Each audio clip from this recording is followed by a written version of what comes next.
Xin chào các bạn, hôm nay mình sẽ hướng dẫn cho các bạn làm món gỏi cuốn tôm thịt.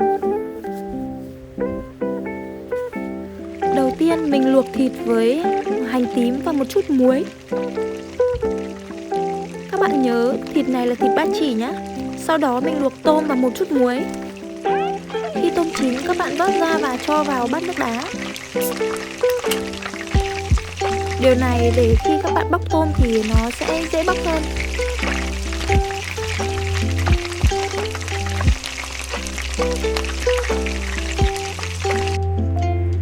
Sau khi ngâm nước đá thì chúng mình vớt ra để cho ráo nước.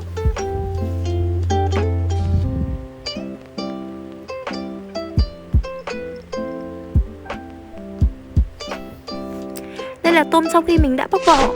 Các bạn cắt đôi phần tôm.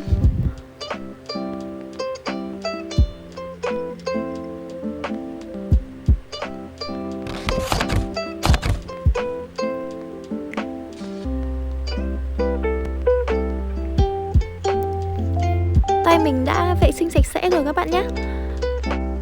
Bây giờ mình cho lần lượt xà lách, rau thơm, xoài, bún. Tôm mình sẽ để ở lớp ngoài cùng. Nếu bạn nào ăn được lá hẹ thì có thể cho thêm lá hẹ vào.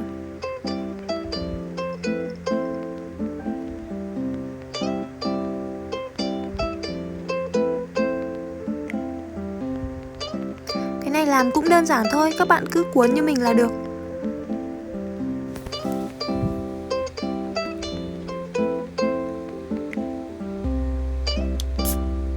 Đây là lá hẹ.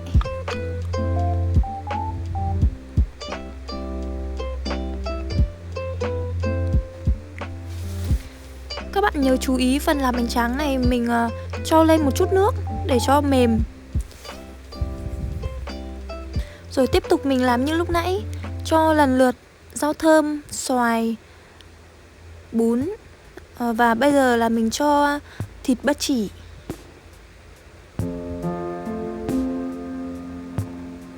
Thịt ba chỉ mình cũng để ở lớp ngoài cùng để khi mình cuốn xong trông nó sẽ đẹp mắt hơn.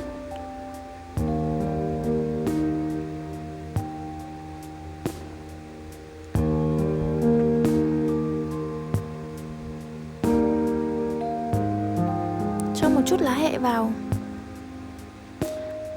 Vậy là đã xong rồi các bạn ạ.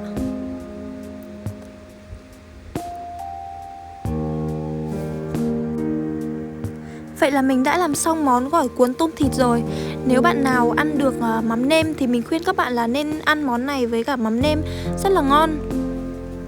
Chúc các bạn thành công!